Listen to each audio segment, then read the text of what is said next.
Hey guys, Chicky Domain, Debut.com with a Debut.com surf forecast update. This forecast update effective around 12:30 p.m. Eastern Standard Time on Friday, November 25th, 2016. And sorry for the non-updates as of late. There just really hasn't been anything to talk about in the forecast as far as swell forecast is concerned up until now. Going to start you off with yesterday's image of what has become or what did become Hurricane Otto down in the southern Caribbean. Otto made landfall around the Central American coast between Costa Rica and Nicaragua yesterday and has crossed over Central America and now in the East Pacific. We are 5 days away from the official end of the 2016 Atlantic tropical storm season. Otto became the 16th named storm of the season. If you have been following us on our social feeds,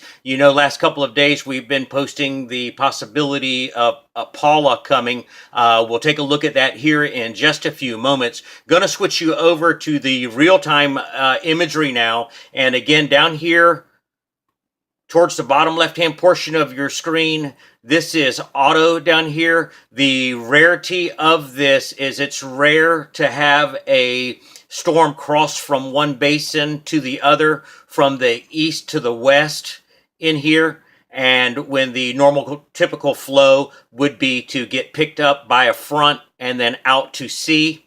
Also, there's been a rule change in the old days. A storm system in the Atlantic basin crossing over into the Pacific Basin or Eastern Pacific Basin would acquire a new name. That has since changed. So Otto will be the name throughout the life of this system. Going to take a look now at the upcoming forecast as there's a possible surf alert setting up for Gulf of Mexico up in the northern Gulf behind a strong southerly return flow behind some shifting high pressure. Looks like a pretty active pattern getting ready to set up. There's still some uncertainty in the swell forecast. We'll show you that in the latest model runs in just a few moments. But just to point out what we're looking at here is there's a large gale, large area low pressure in here in the north central Atlantic. Seas have increased near 30 feet with this system, and this is helping to put the majority of the Atlantic, at least on the eastern half, in a positive northerly swell direction. There's a weak area of low pressure out here towards the right middle portion of your screen, and there's another area of weak low pressure that's down in here in the Caribbean. And if you followed our forecast, you know that we've talked about the primarily west to east flow that sets up this time of year. So if we were to put this into motion for you, you'd have this spinning in a counterclockwise direction, and then this draw, it has this draw in here. And again, that's what makes this unique, that this Otto moved from east to west when typically the front will come down and tap into it and then try to draw it north and then out to sea. What we're going to be watching for here is another area of low pressure to move into the Atlantic over the next several days, and then the tail end of that looks to tap down in here towards the intertropical convergence zone and may try to lift this weak low pressure out over Hispaniola and then out in here towards the central Atlantic as a frontal boundary low somewhere right around in here. The European model is not liking that idea. We'll show you the difference in that here in just a few moments, but that's something that we're going to be watching for. The GFS has been consistent in their run to run. The only negative now is in the most recent run is that it has the area of low pressure further out here closer to the East Atlantic, which would be a negative swell production output for the East Coast of the United States. It would be more directed towards Hispaniola, Puerto Rico, and the Virgin Islands, with wind becoming a factor. We'll show you that here in just a few moments.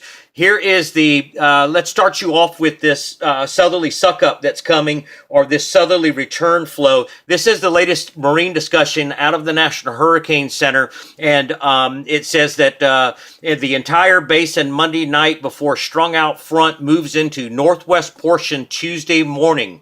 South to southwest winds could approach 30 knots Monday and Monday night across northwest, then north central portions where seas will build 8 to 12 feet, possibly higher. Okay, guys, that's central Gulf of Mexico. So looks like seas increasing into double digits. We are starting to see maybe seas as high as 15 feet. This is the southerly return flow in here, and you can see that it's pretty dominant. This is Wednesday. This image is for Wednesday morning, is the GFS. High pressure is going to locate here, so we've got this clockwise flow in here and a strong southerly suck up in here to southeast U.S. coast beaches, and then going up in here towards New England. Over here in the left-hand portion of your screen, this looks like when offshores are going to start for the Texas coast.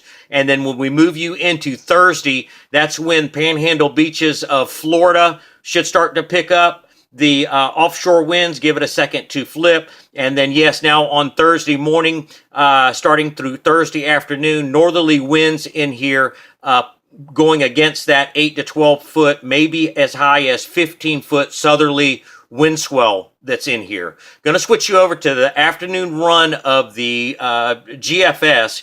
Here's this area of low pressure that is south of Greenland. Seas, again, currently are at 27 feet, approaching, getting close to 30. And when we advance the model for you, we'll show you that.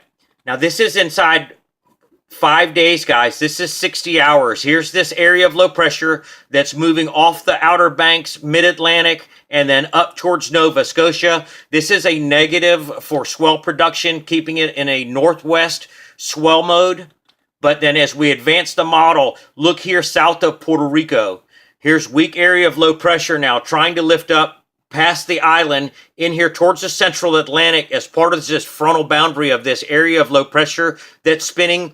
And this is for Monday. And then going into Tuesday, here is this southerly suck up that's developing out here. And then if you'll watch right here with this area of low pressure, this is Wednesday into Thursday. And then now we start to get into a northeast swell production in here. You've got another weak area of low pressure just to the east of Newfoundland. So that's northeast winds wrapping around into there, connecting into this area of low pressure that is now well to the east-northeast of Puerto Rico and the Virgin Islands in here. This will hang out for a day or so, and still with that northeast fetch.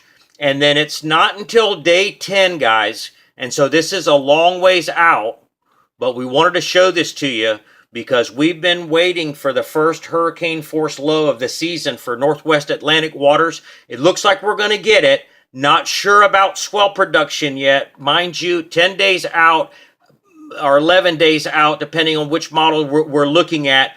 So lots can change. But 947, 940 millibar looks to be hurricane force low. First one in the northwest Atlantic waters of the season, just east of Newfoundland. Here's the 10-day for the European model. Now, this is last night's run. So the same idea, GFS is on it, just got a different location.